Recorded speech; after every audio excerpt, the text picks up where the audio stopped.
Comment imaginer que cette glycine puisse être musicienne? Un incroyable concert, traduction sonore de son activité électrique.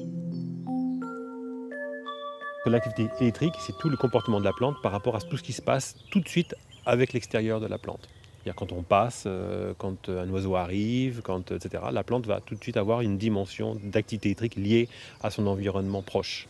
On va mettre donc une sonde sur le sol et une sur feuille ou fleur. Et l'appareil, donc celui-ci qu'on appelle bambou, va détecter la différence de polarité électrique entre ces deux points. Donc il va y avoir une ondulation qui va être transcodée effectivement en son.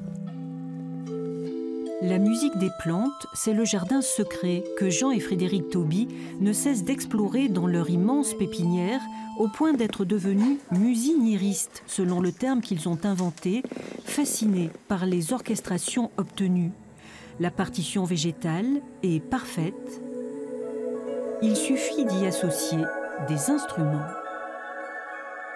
C'est tellement incroyable comme harmonie et tellement proche en même temps des musiques classiques ou baroques que très certainement les musiciens de ces temps-là étaient inspirés par la nature, ils étaient beaucoup plus au contact de la nature et sans le savoir, ils captaient des sons dans leur intuition qui rappellent le son des plantes.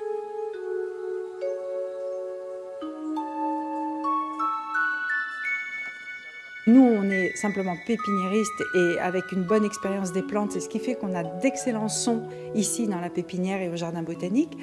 Mais après tout le côté recherche et scientifique, on a besoin d'être épaulés par des scientifiques qui, eux, avec nos constatations, et bien derrière cherchent et font avancer cette science-là. Au total, une quinzaine de spécialistes réfléchissent aux côtés des musiniéristes. L'idée n'est pas nouvelle. En 1862, Darwin lui-même en avait l'intuition, mais le chemin reste long pour une discipline naissante, la phytonologie. La phytonologie a été agréée dans le domaine scientifique en tant que terme seulement depuis octobre 2014. Donc c'est une science tout à fait nouvelle, reconnue comme telle. Donc vous voyez, on est en prémisse et on lève le voile sur une compréhension qui est bien plus grande que ça. Parce qu'en fait, la musique humaine n'est pas humaine, elle est tout simplement universelle et liée au végétal. Et ça, c'est une grande découverte. Toutes ces recherches, à la frontière de l'art et du savoir, sont bénévoles, uniquement financées par la vente de CD et l'organisation de concerts de plantes au jardin botanique.